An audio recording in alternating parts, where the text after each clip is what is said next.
ask you, Jill Biden, Jill, the wife, not Joe.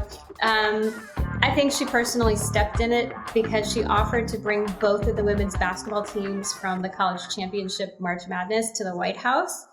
And Angel Reese, who was the star and the standout from Louisiana, she said, no, this isn't fair. And Angel is African American.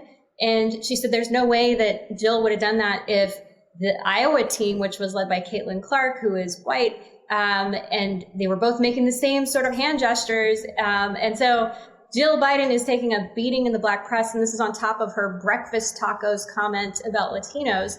Are people like Jill Biden part of why minorities are heading toward the GOP? No. Well, if when you say minorities heading to the GOP, you're referring to the 2020 presidential election. And we've talked about this before. And this is something that Democrats need to be careful of, because in 2018, they had it nailed in terms of talking about kitchen table issues. That's where there's very little distance between Trump voters and them. But in 2020, it was defund the police and the Green New Deal and Medicare for all and confiscating guns. That's why the Black and Latino voters moved, not hugely, but partially away from the Democrats. They weren't going towards someone who called them, drug dealers and smugglers and God knows what else. But I think that as far as Jill Biden goes, it's silly to invite two teams. When a team wins a championship, you invite that team.